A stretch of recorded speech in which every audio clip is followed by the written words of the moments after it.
বাংলাদেশ কৃষি ব্যাংক গণমানুষের ব্যাংক। শহরের এই ব্যাংকের তেমন কোনো শাখা নেই, বেশিরভাগ শাখাই গ্রামেগঞ্জে। সাধারণ মানুষ, কৃষি ও কৃষকদের উন্নয়নে কাজ করে এই ব্যাংক। এই ব্যাংক যদি সফল হয় তাহলে দেশ সফল হবে।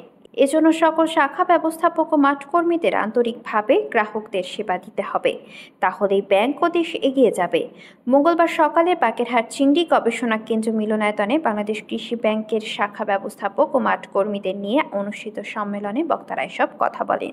বিকেবির মুখ্য আঞ্চলিক ব্যবস্থাপক দেবদাস সরকারের সভাপতিত্বে অনুষ্ঠিত সম্মেলনে প্রধান অতিথি ছিলেন বিকেবি খুলনা বিভাগীয় কার্যালয়ের মহাব্যবস্থাপক মোহাম্মদ বাছারুল ইসলাম। সম্মেলনে আরও বক্তব্য দেন বিকেবির সহকারী মহাব্যবস্থাপক মোহাম্মদ মশিউর রহমান, নিরীক্ষা কর্মকর্তা মোহাম্মদ আবু হাশেম মিয়া, মোহাম্মদ এনামুল হক, বাগেরহাট শাখা ব্যবস্থাপক হামিম শেখ, জাতীয়তাবাদী অফিসার্স ঐক্য ফোরামের তোহা হোসেন, এম রেজাউল কবির, নূর মোহাম্মদ শেখ প্রমুখ। সম্মেলনে বাগেরহাটের ২১টি শাখা ব্যবস্থাপক ও মাঠ কর্মকর্তাগণ অংশগ্রহণ করেন। সম্মেলনে ব্যাংকের সেবার মান, মূলধন ও গ্রাহক বৃদ্ধির জন্য নানা কৌশল নিয়ে আলোচনা করা হয়।